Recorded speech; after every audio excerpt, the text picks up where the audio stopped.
Feel like whatever it takes to win. And we're down to the last two for the NBA title. Siakam has done it all tonight for Toronto. What a night for this young man.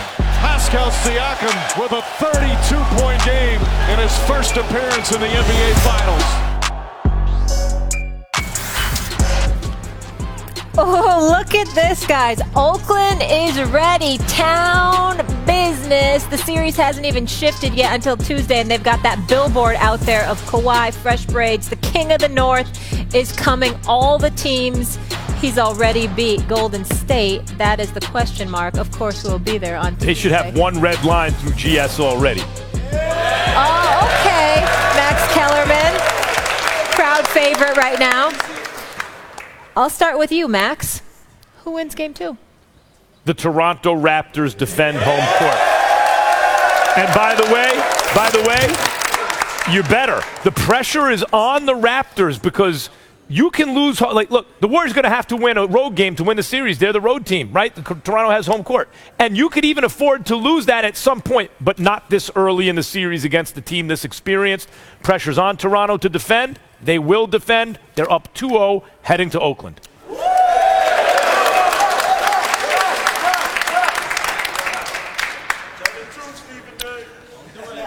I'm really not concerned about the feelings of a nation of people.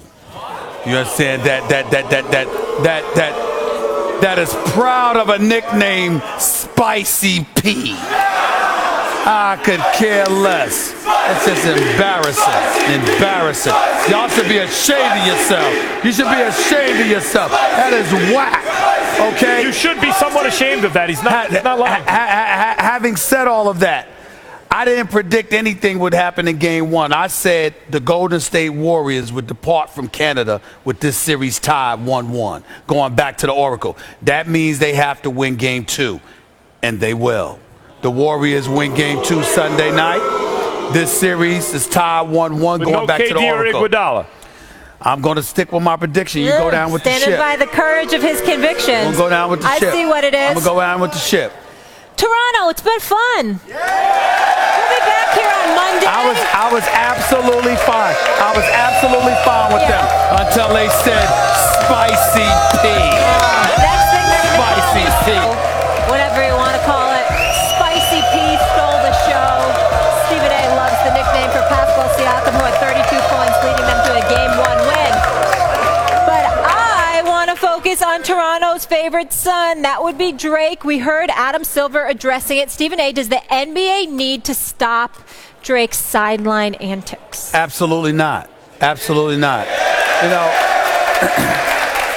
first of all, I'm not getting on any reporter or whatever, but I'm so proud of Draymond answering the question the way that he is. So in other words, you see two brothers drawing at one another. How in God's name is that a scuffle? What's your definition of a scuffle? We scuffle on this show every day in that case. Exactly. I mean, that's just ridiculous. That's number one. Number two, has anybody taken time to recognize that these players actually talk back to Dre? Why? Because he matters. He's not some typical fan in the stands just raining or serenading you with booze or whatever the case may be. He's Drake, damn it. You understand? I mean, this guy, it's not just of him as an ambassador of the Toronto Raptors, #1 fan, sitting courtside or whatever. This is the kind of dude they're hanging with in the off season. The dude who they go to and turn on some music and listen to. He's not just a regular person. Let's stop acting like that, okay? The fact is, and then not only that, what is he doing that's so egregious? He's jawing at them, they're jawing back. What's the big deal? You get to a point where you see stuff like this and it really gets your antennas up and you really sit back and ask yourself, do people in power need to have control over every damn thing? You trying to tell me that it's an issue for Drake to sit up there as a Raptors fan talking smack? I saw him try to talk smack one time to LeBron. And then he got very, very look quiet. Who's talking to Drake over there. From game 1 on. Why? because it was LeBron, and LeBron shut him the hell up. If you want to stop Drake, beat the Raptors. Otherwise, deal with it. It's nonsense. He's doing nothing wrong. There's absolutely nothing wrong about what he's doing. The players clearly don't have a problem with it, and they're probably getting annoyed at folks overreacting to this silliness. Let him be him and let him support his Raptors. And if you want to do something about it, beat him. As usual.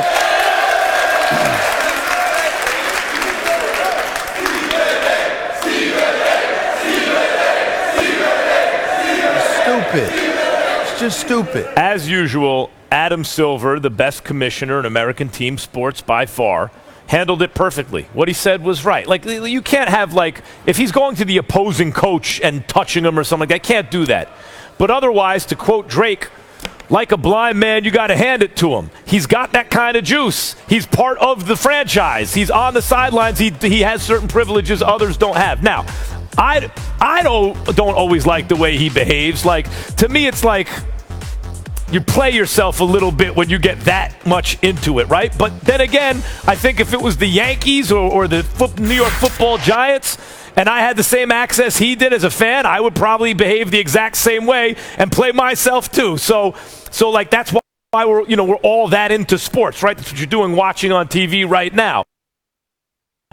I would say that the idea that the NBA needs to do something is kind of ridiculous. He's not really doing anything wrong. He's not breaking any rules. And yeah, this is part of the show. Like, we're talking about it on TV. What is it not? Are you not entertained when Drake and Draymond are jawing? Is that not entertaining? It's become part of the show. Yeah. It's like when Spike Lee and Reggie Miller were and jawing. The players it's the same didn't thing. Ignore him. How about the jersey? Did you guys see the jersey he had on? Curry. You didn't see it? Yeah, the Del Curry. Yeah, that was classic. All right, we're out of steam on that one? No, I'm just saying, listen, it just bothers me because, we ask for people to have interest. We want the paying customer to show up, give their money, exude passion, put it on display, but then we got the audacity to try and police it to that degree. You know good and damn well Dre is no threat. He's not going to get into a fight with anybody. It's not going to be any kind of physical confrontation. We actually had, we had to address an issue because people last week, during the last series, had a problem with him touching the coach. It's his damn coach. He didn't touch Budenholzer. He touched Nick Nurse. By the way, at halftime of that same game, because I was there, the fact in the back room with them, it was Drake with Masai. In the back room, Masai Ujiri, the president for the Raptors. He's a part of the team. And you actually had people debating, is he crossing the line? Did we say that about Jack Nicklaus? Did we say that about Spike Lee? Do we say that about fans, rabid fans who support a particular team if they're doing it in support of the team? As long as they don't put their hands on anybody, not sticking up your middle finger like some fan did at Russell Westbrook, not spewing epithets or anything like that. If you're not doing something like that and you're just being a rabid fan, you're causing no harm to anybody. And usually we're putting these stars up on jumbotrons to show, look at who supports our league. Look at who supports our brand, our sport. But then we want to sit up there and try to police it. Actually, we go too damn far sometimes. Everybody needs to calm part down. Ain't hard. What Stephen A. said, that ain't hard. Obviously, it's true. Actually, what Drake's come under fire for, on the other hand, and this is what happens, I guess, when you get to a certain level, is being a little bandwagony, right? Like liking this athlete or that athlete, being in this locker room or that locker room. Oh, LeBron's in Cleveland. There, Drake shows up, But when he's just supporting the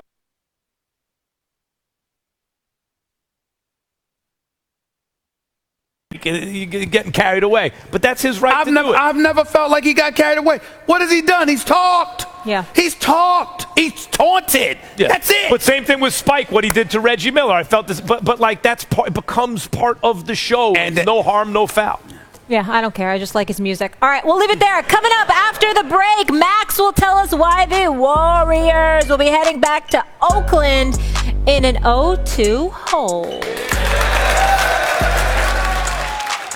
We have a great show planned.